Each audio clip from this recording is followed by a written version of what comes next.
Very good morning, students. Today, I have an important topic that is called figures of speech. Yes, students, we can read and enjoy the poem because it's the way of telling and the content of the poem. Yes, we really enjoy every poem because and how the poem will be enjoyable very enjoyable to read because there is a technique that can be used by the poets that is called poetic devices or figures of speeches. Yes, every poem in every poem we can see the figures of speech that gives the poem an extra beauty to the poem. Yes இப்போது நம்ம கவிதை அப்படின்றத ஒன்று நாம் படித்து ரொம்ப enjoy பண்ணுறோம் அப்படின்னு சொன்னால் அது எப்படி இருக்கலாம், அது சொல்ல வந்திருக்கிற விதம் ப்ளஸ் அதில் கையாளப்பட்டிருக்கிற சில விஷயங்கள் நமக்கு அந்த போயமை கவிதையை படிக்கும்போது நமக்கு ஒரு சந்தோஷத்தை கொடுக்கலாம் அப்படின்றது. அந்த போயமுக்கு என்ன அழகு சேர்க்கிற ஒரு விஷயம் எப்படின்னு சொன்னால் போயட்ஸ் எல்லாமே பார்த்திங்கன்னா பொயட்டிக் டிவைசஸ் இல்லை ஃபிகர் ஆஃப் ஸ்பீச் அப்படின்றத ஒன்று யூஸ் பண்ணியிருப்பாங்க அப்படின்றது தான். அதுதான் அந்த போயமுக்கு இன்னும் அழகை கூட்டுது அப்படின்றது. கண்டென்ட் அப்படின்றத விட அதை சொல்கிற விதத்துலேயும் நாம் ரொம்ப ரொம்ப மயங்கி தான் போவோம். ஏன்னா அதில் யூஸ் பண்ணியிருக்கிற அந்த ஃபிகர்ஸ் ஆஃப் ஸ்பீச்சஸ் தான் அதுக்கு காரணம் அப்படின்றது. எஸ், அதில் சில இம்பார்ட்டன்ட் ஃபிகர்ஸ் ஆஃப் ஸ்பீச் எல்லாம் என்னென்ன இருக்குது அப்படின்றத நாம் இன்றைக்கி பார்க்கலாம். பாருங்கள், poetic devices. The first one simile. Simile அப்படின்னு சொல்கிறத தமிழில் என்ன சொல்லுவோம் அப்படின்னா உவமை அப்படின்னு சொல்லுவோம். உவமை, சிமிலி மீன்ஸ் உவமை. You see there is an introduction about simile. Compare two things using as or like. பாருங்கள், ஆஸ் ஆர் லைக் அப்படின்ற வேர்ட்ஸை யூஸ் பண்ணி ரெண்டு திங்ஸை நம்ம கம்பேர் பண்ணுறோம் அப்படின்னா அதை தான் சிமிலி அப்படின்னு சொல்கிறோம், உவமை அப்படின்னு சொல்லிட்டு. எக்ஸாம்பிள் பாருங்கள், the sun blazed like an angry fire.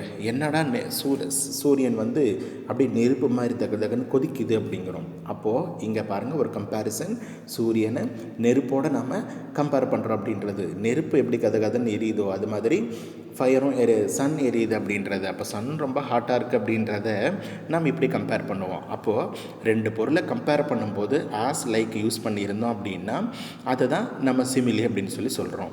பாருங்கள், the sun blazed like an angry fire. Like an angry fire, sun angry fire. இதுதான் நம்ம கம்பேர் பண்ணி எடுத்துக்கிட்டால் டூ திங்ஸு. அதுக்கு இடையில் ஒரு வேர்டு யூஸ் பண்ணுறோம், like. The sun like angry fire அப்படின்னு சொல்கிறோம். அதுதான் சிமிலி, உவமை அப்படின்னு தமிழில் சொல்லுவோம். Second one metaphor. மெட்டஃபர் அப்படின்னா compares without using like or as. பாருங்கள், மேலே சொன்ன சிமிலிக்கும் கீழே சொல்கிற மெட்டஃபருக்கும் ஒரு சின்ன டிஃப்ரென்ஸ் தான். ரெண்டுமே கம்பேரிசன் தான். ஆனால் ஆஸ் லைக் அப்படின்ற வேர்ட்ஸ் இருந்தால் அது சிமிலி. And without using like as, if we compare two things means that is a metaphor. As like use பண்ணாமல் பண்ணுற கம்பேரிசனுக்கு தான் மெட்டஃபர்னு பேர். தமிழில் உருவகம் அப்படின்னு சொல்லுவோம். உவமை, உருவகம். பாருங்கள், சால, போல, ஒப்ப, உவப்ப அப்படின்னு அந்த வேர்ட்ஸ் எல்லாம் வந்துருந்தது அப்படின்னா அதை உவமை அப்படின்னு சொல்லுவோம். இப்போ சொன்ன வேர்ட்ஸ் எல்லாம் இல்லாமல் ரெண்டு கம்பேர் பண்ணுறோம் அப்படின்னா அதை தான் மெட்டஃபர் அப்படின்றோம். The road was a ribbon of moonlight. The road was a ribbon of moonlight. அந்த ரோடு பார்த்திங்கன்னா எப்படி இருக்குன்னா ரிப்பன் ஆஃப் மூன்லைட். அந்த மூன்லைட்டோட ரிப்பன் மாதிரி நல்லா அழகாக இருக்குது அப்படின்றது தான். அப்போ ரோடு ரிப்பன் ஆஃப் மூன்லைட்டோட கம்பேர் பண்ணியிருக்காங்க அப்படின்றது தான். பாருங்கள், personification makes something which is not alive sound like it is. Personification அப்படின்றது make something which is not alive sound like it is. பாருங்கள், உயிர் இல்லாத ஒரு பொருளை உயிர் இருக்கிற ஒரு பொருளோட கம்பேர் பண்ணிக்கிறது தான். கம்பேர் பண்ணிக்கிறது அப்படின்றத விட உயிரில்லாத ஒரு விஷயத்தை உயிர் இருக்கிற பொருளாக நாம் நினச்சிக்கிறது. பர்சனானிஃபிகேஷன், பர்சனாக நாம் கன்சிடர் பண்ணிக்கிறதுனால தான் அதுக்கு பேர் பர்சானிஃபிகேஷன் அப்படிங்கிறோம். எக்ஸாம்பிள் பாருங்கள், த flowers danced in the breeze. You see, this is a natural one.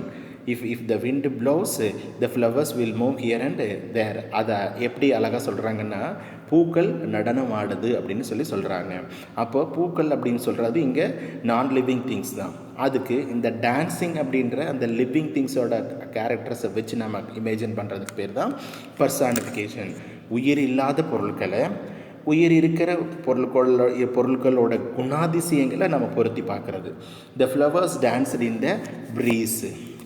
அந்த டான்ஸிங்கிறது லிவிங் திங்ஸ் பண்ணுறது. அப்போ அதோட கேரக்டர் தான் அந்த டான்ஸிங். அதை உயிரில்லாத ஒரு போர் மேலே சொல்கிறதுனால தான் அதுக்கு பேர் personification. Then one more thing, onomatopoeia. Anamatophia, very important figure of speech. Words which sound like the noise they describe. சில வேர்ட்ஸ் பார்த்திங்கன்னா நம்ம அந்த சவுண்டில் அந்த சவுண்டு எப்படி நம்ம கேட்குதோ அதையே நம்ம வேர்ட்ஸாக கன்வெர்ட் பண்ணிக்குவோம்.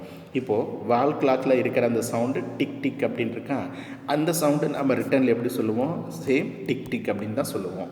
அப்போ சவுண்டை ரிசம்பிள் பண்ணுற வேர்ட்ஸு, சவுண்டை வச்சு நம்ம எழுதிக்கிட்டு இருக்கிற வேர்ட்ஸ் தான். பாருங்கள், pop, buzz, splash. You can add tick tick, lub dub. அந்த ஹார்ட்டோட சவுண்டு பாருங்கள், லேப்டப் அப்படின்னு அந்த சவுண்டு கேட்குமா? அந்த சவுண்டையே நம்ம வேர்ட்ஸாக யூஸ் பண்ணுறோம். அதுக்கு பேர் தான் அனமட்டோஃபியா அப்படின்றது, sound resembling words. Next one, alliteration. Alliteration அப்படிங்கிறது தமிழில் மோனை அப்படின்னு சொல்லுவோம். Repetition of the same consonant sounds. Consonants ஒரே மாதிரி கான்சனன்ட்ஸில் ஆரம்பிக்கிற அடுத்தடுத்த வேர்டெல்லாம் இருந்தால் அதுக்கு பேர் நம்ம அல்லிட்ரேஷன் அப்படின்னு சொல்லுவோம். அது ரிப்பிட்டேஷன் ஆஃப் கான்சனன்ட் சவுண்ட்ஸ். இப்போ ஏஇஐஓயூவை நம்ம வவல்ஸ் அப்படின்னு சொல்லுவோம். ஏஇஐஓயூ இதை தவிர மீதி இருக்கிற எல்லா லெட்டர்ஸுமே கான்சனன்ட்ஸ் தான். அப்போது ஏதாவது ஒரு கான்சனன்ட்டில் இருக்கிற கான்சனன்ட்டை வச்சு அடுத்தடுத்த வேர்ட்ஸ் எல்லாம் அதே மாதிரி வந்ததுன்னா அதை நம்ம அல்லிட்ரேஷன் அப்படின்னு சொல்கிறோம். See the example. Slowly the sly snake slithered over the slimy grass. பாருங்கள், இதில் என்ன கான்சனன்ட் ரிப்பீட் ஆகிருக்குன்னா பாருங்கள், அந்த எஸ், ஸ்லோவ்லி, ஸ்லை, ஸ்னேக், ஸ்லதர்டு, ஸ்லிம்மி. அப்போது எஸ்லேயே எல்லா வேர்ட்ஸும் ரிப்பீட் ஆகிருக்கிறதுனால அதை நம்ம அல்லிட்ரேஷன் சொல்கிறோம். அடுத்து அசோனன்ஸு. அல்லிட்ரேஷன் அசோனன்ஸும் நீங்கள் கம்பேர் பண்ணி பார்த்துக்கலாம். எப்படின்னா, கான்சனன்ட்ஸை ரிப்பீட் ஆச்சுன்னா அது அல்லிட்ரேஷன். இங்கே பாருங்கள், வவல்ஸ்லேயே ரிப்பீட் ஆச்சு அப்படின்னா, ஒரு லைனில் இருக்கிற வேர்ட்ஸ் வவல்ஸ்லேயே ரிப்பீட் ஆச்சு அப்படின்னா அதை தான் நம்ம என்ன சொல்கிறோம் அப்படின்னா அசோனன்ஸ்னு சொல்கிறோம். Repetition of the same vowel sounds. Example, palms dropped softly on to the heart. பாருங்கள், அந்த ஓ அப்படின்ற வேர்ட்ஸ் எல்லாம் ரிப்பீட் ஆகுது அப்படின்றது. இல்லையா, செப்பரேட்டாக இருக்கிற வேர்ட்ஸ் எடுத்துக்கோங்க. ஏலையோ இல்லை ஈலையோ ஐஓயு இதில் ஏதாவது ரிப்பீட்டடாக வந்திருக்கிற வேர்ட்ஸ் இருந்ததுன்னா நாம் அதை அசோனன்ஸ் அப்படின்னு சொல்லலாம். கான்சனன்ஸில் ரிப்பீட் ஆனால் அது அல்லிட்ரேஷன். வவல்ஸில் ரிப்பீட் ஆச்சுன்னா அதுக்கு பேர் assonance. Then rhyme. When words have the same sound. வேர்ட்ஸோட சவுண்டு சேமாக இருந்தால் அதை ரைமிங் வேர்ட்ஸ் அப்படின்னு நம்ம சொல்லுவோம். வேர்ட்ஸோட சவுண்டு சேமாக இருந்தால் rhyming words. Example, cat and hat, heather and leather, heather and leather, cat, it, hat, cat, it, hatக்கு it. இங்கே இர் அப்படின்ற சவுண்டில் முடியுது. அப்போது வேர்ட்ஸோட சவுண்டு அந்த எண்டிங் ஒரே மாதிரி இருந்தால் அதுக்கு பேர் ரைம் அப்படிங்கிறோம். அடுத்து பாருங்கள், ரித்தம். The sound made by the pattern of the stressed and unstressed syllables in each line. இப்போ ஒன்றும் இல்லை, அந்த லைன்ஸ் பாருங்கள், டி டம் டி டம் டி டம். அதாவது ஒரே மாதிரியே ரிப்பீட் ஆகுது. ஒரே வேர்ட்ஸு ஒரே சவுண்டு என்ன ஆகிட்டு இருக்குது, ரிப்பீட் ஆகுது அப்படின்றது தான். ஒரே லைனில் ரிப்பீட் ஆகுது. அதுதான் நம்ம ரித்தம் அப்படின்னு சொல்கிறோம். ரிப்பீட்டடாக வர்றது அது ரித்தம், ஒரே மாதிரி இருக்குது அப்படின்னு சொல்கிறோம் பாருங்கள். அப்போது இது தான் important figures of speech. And we can have some other important poetic devices in another class. Yes, this is a page from our poem Spider and the Fly. There is an appreciation from the poem Spider and the Fly. நம்ம spider and த ஃப்ளையில் இருக்கிற appreciation இப்போ சொல்கிறேன். ஆந்த்ரோஃபோமோஃபிசம். நல்லா கவனிங்க. ஆந்த்ரோஃபோமோஃபிசம் அப்படின்னா means to என்டோவ் எ நான் human character with human traits and behaviour. நான் ஹியூமனாக இருக்க, அதாவது ஹியூமன் அல்லாமல் இருக்கிற இருக்கிற திங்ஸோட குவாலிட்டியை கேரக்டரை ஹியூமனுக்கு இருக்கிற கேரக்டரோட கம்பேர் பண்ணி நம்ம சொல்கிறது. இப்போ எப்படின்னு, அதாவது நான் லிவிங் திங்ஸை லிவிங் திங்ஸோட கேரக்டரோட இமேஜ் பண்ணிக்கிறது. பாருங்கள் எப்படி. For example, throughout the poem, நம்ம ஸ்பைடர் அண்ட் த ஃப்ளை போயமில் we see the spider and the fly behave like human beings. Spider வந்து ஃப்ளையை இன்வைட் பண்ணுற மாதிரியும் அதுக்கு நான் ஃப்ளை வரமாட்டேன்னு சொல்லிட்டு போகிற மாதிரியும் அந்த மாதிரி தான் நம்ம பார்த்தோம். ரெண்டு பேரும் பேசிக்கிற மாதிரி சொன்னோம். அப்போது ஸ்பைடர் ஃப்ளை ஹியூமன் கிடையாது, ஆனால் ஹியூமன் பண்ணுற அந்த கேரக்டர்ஸ் எல்லாமே அவங்க பண்ணுற மாதிரி நம்ம பார்த்துருக்கோம்.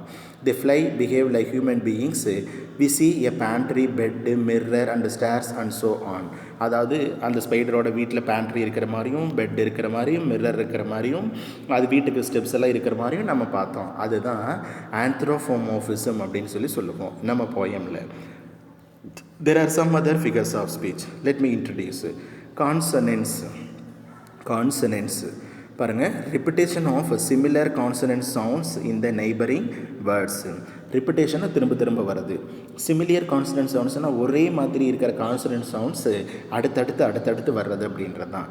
எப்படி பாருங்கள், it is the prettiest little parlor that ever you did spy. It is practice little ever. அப்போது கான்ஸ்டன்ட் சவுண்ட்ஸ் அடிக்கடி ரிப்பீட் ஆகிருக்கு அப்படின்றது தான். Pick out some more instances of constants from the poem. Then one more thing பாருங்கள். Down in the hill sat the little doggle Neil. There she dilled and she daled all day. பாருங்கள், sat doggle day daled tilt, இது எல்லாமே consonant சவுண்ட்ஸில் வருது. அதனால தான் consonants அப்படின்னு சொல்கிறோம். அடுத்து பாருங்கள், அசோனன்ஸு. I already explained.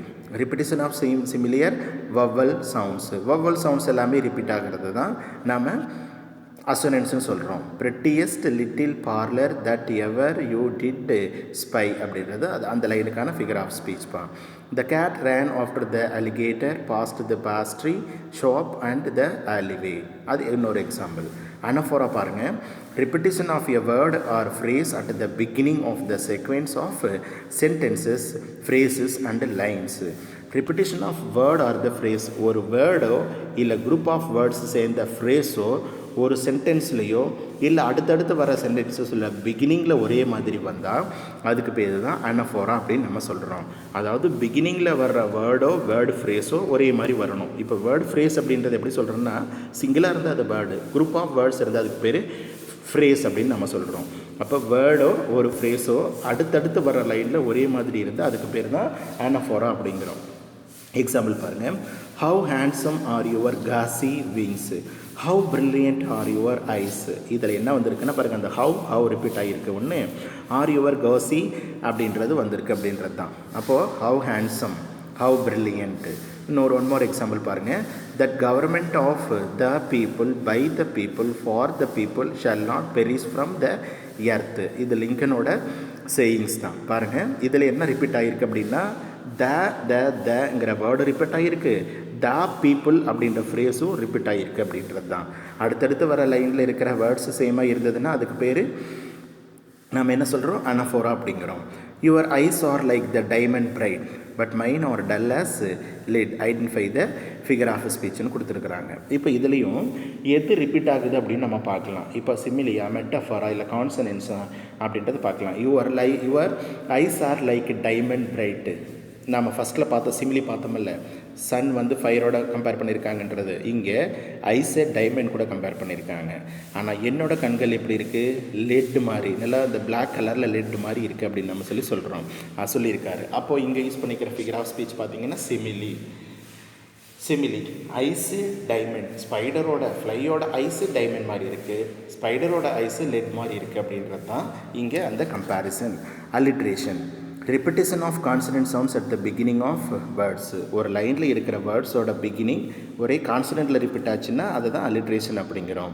அதாவது ஒரே மாதிரி இருக்குது அப்படின்னா, ஒரே மாதிரி ஸ்டார்ட் ஆகிற நிறைய வேர்ட்ஸ் இருக்கிறது. இப்போ பாருங்கள். Sweet creature said the spider you are witty and you are so wise. இதில் என்ன அல்லிட்ரேஷன் வந்திருக்கு அப்படின்னா, எஸ்ஸில் ஆரம்பிக்கிற வேர்ட்ஸ் வந்திருக்கு பாருங்கள். ஸ்வீட் செட் ஸ்பைடர், டபிள்யூவில் ஆரம்பிக்கிற வேர்ட்ஸும் வந்திருக்கு. விட்டி அண்ட் வைஸ் அப்படின்றது வந்திருக்கு.